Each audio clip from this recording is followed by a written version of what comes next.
Só para complementar a fala da questão da greve geral, eu só quero reiterar que a greve vai se tornar realidade na terça-feira.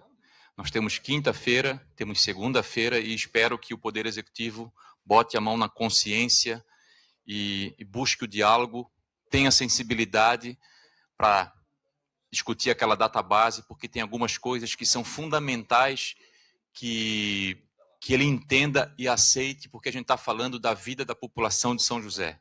População de quase 300 mil habitantes, que recentemente pagou o IPTU e que quer um serviço público com qualidade e que seja bem atendida. E para isso a gente precisa de mais recursos humanos, porque do jeito que está difícil do servidor conseguir atender tamanha demanda em todas as unidades básicas de saúde, em todas, e nas policlínicas também.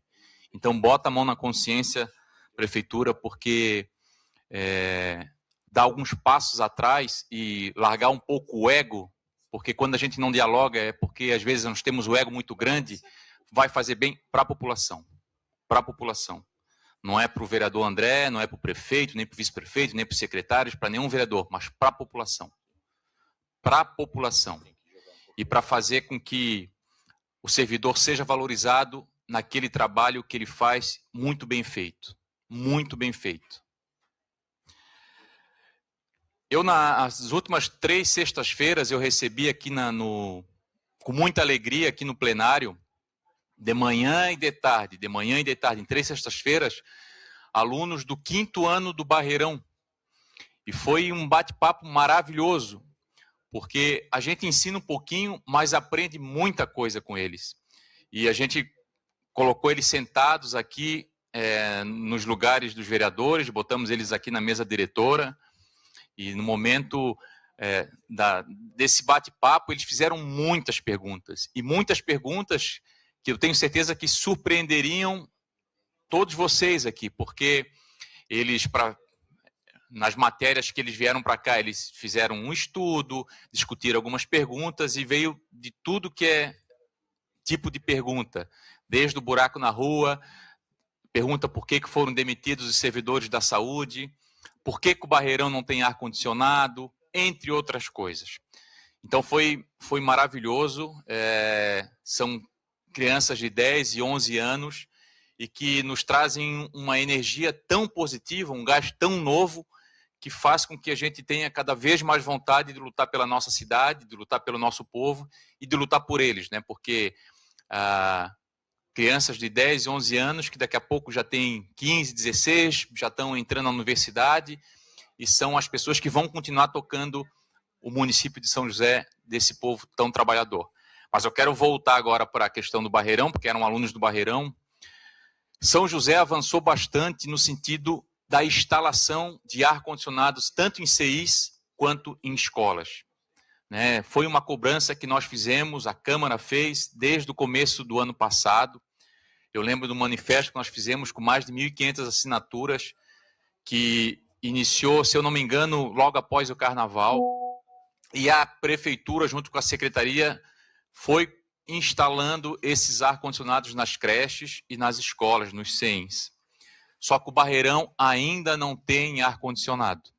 Agora, inclusive, nós estamos com temperatura agradável, mas não dá mais para uma escola do tamanho do Barreirão, se eu não me engano, eu não sei se é a segunda ou a terceira, não sei se Forquilhão já passou em número de alunos do Barreirão, mas uma escola do tamanho do Barreirão, Maria Iracema de Andrade, não existe não tem como a gente imaginar o Barreirão sem ar-condicionado, porque até ontem estava muito quente, e como é que os profissionais vão conseguir ensinar naquele calorão? Como é que as crianças, adolescentes vão conseguir aprender naquele calorão? Imagine nós, eu já falei isso aqui, vou repetir, imagina nós trabalhando aqui no dia 1º de fevereiro, naquele calorzão, sem ter ar-condicionado aqui.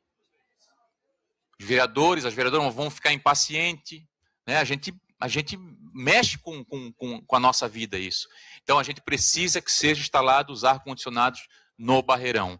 Fiquei sabendo também que lá no Forquilhão, de forma assim que não dá para acreditar, porque eu subi aqui em 2023, eu não esqueço, em março de 2023, já estava instalado os ar-condicionados, aí tinha aquele problema do sistema elétrico.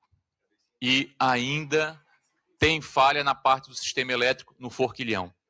Então, todas as escolas e todos os CIs, o Centro de Educação Infantil, tem que ter ar-condicionado. Nós não podemos entrar em outubro, quando começa a esquentar, em novembro, sem ar-condicionado. E lá no Barreirão, a prefeitura já tem que se programar, tem que botar o ar-condicionado nas salas e já faz a instalação elétrica. Porque não adianta botar ar-condicionado igual um quadro que está lá para não ser utilizado. Tu tem que ter o sistema elétrico, então tem que fazer isso. Porque nós estamos falando de qualidade do ensino municipal. E a gente está falando do município que sempre foi referência em educação. E para continuar sendo referência, a gente tem que dar esse... Alguns podem achar que é conforto, mas não é. Dar essa qualidade de trabalho para os profissionais e a qualidade do aprendizado para esses adolescentes, para essas crianças. Um outro tema que eu acho que a gente tem que começar a fazer uma discussão, eu não sei qual é a data que nós vamos fazer uma reunião aqui da resolução 99, que fala sobre a quantidade de número de alunos em sala para ter auxiliar de ensino, auxiliar de sala, né? O G5, por exemplo, tem que ter 25 para ter um auxiliar. Não dá mais, 99 não é 2026. Mas também os berçários, vereador Caê. O berçário com 15 nenéns, o berçário, a gente está falando de neném, tem só a regente e um auxiliar. Não dá, não dá. Quem tem filho sabe como é que é. Como é que duas pessoas vão conseguir, né, estar ali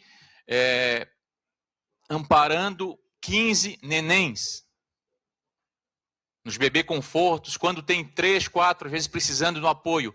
E existe uma resolução nacional que já fala que a cada 5 pode ter um auxiliar. Então, se tem 15, tem que ter 3. Então, são coisas que a gente quer fazer uma discussão. Vamos chamar a Secretaria de Educação, porque ele sabe que tem que mudar essa resolução. Inclusive, já se fez outros debates em outros tempos. Então, não dá para ter 15 crianças no berçário com só um professor e auxiliar. Não dá para no G5 chegar a 25 crianças para ter um auxiliar. Não dá para que o G4 tenha que ter 20 crianças para ter um auxiliar. Então, são coisas que a gente tem que se adaptar, porque 99 já faz muito tempo e agora já é 2026. Por fim, hoje eu estive ali na rua Vigilino Ferreira de Souza, vereador Alexandre Rosa, na esquina com a Servas de Maria Reparadora. De novo, já encaminhei para a secretária, inclusive no mesmo dia, nós tivemos mais um acidente. E ali na Vigilino Ferreira de Souza, não é só na Servas de Maria Reparadora, lá em cima na Nelson Silva, a mesma coisa. E daí tiraram as lombadas. Quem passa ali sabe, né? Tirar a lombada para te conseguir atravessar a Nelson Silva é difícil. É difícil porque os carros vêm rápido, não tem lombada. E lá nas Servas de Maria Reparadora, onde tem a padaria do Serginho, o Serginho sempre me manda mensagem, manda vídeo. E eles ficam pensando o seguinte: pô, mas a gente manda, cobra do vereador e não acontece. Infelizmente, é isso que tem acontecido em São José. O vereador faz a indicação, o vereador cobra, o vereador mostra que precisa de um equipamento para dar segurança para as pessoas e não acontece. Nós estamos falando de uma região que tem o Elisa Andreoli, tem o Dom Bosco, tem uma outra escolinha bem ali nas Servas de Maria Reparadora, tem um monte de prédio, tem um Américo mais lá embaixo, perto lá na Nelson Silva, um monte de prédio, uma circulação, talvez seja a principal ligação da BR-101 com a Avenida Leoberto Leal, porque quem sai da Marginal ou sai da BR é a primeira rua que liga diretamente, sai ali no Espetinho de Ouro. Então a gente precisa de uma atitude. A secretária me disse que estão terminando o estudo para trabalhar o binário em Barreiros, coisa que a gente cobra desde a época da prefeita Deliana, porque Barreiros não tem ruas que não cabe mais mão dupla, tem várias ali. Nós temos uma rua que o vereador Alexandre Rosa conhece como ninguém, que é José Vitor da Rosa, que é um perigo. Aquele morro é um perigo. Não sei como é que não aconteceu uma tragédia.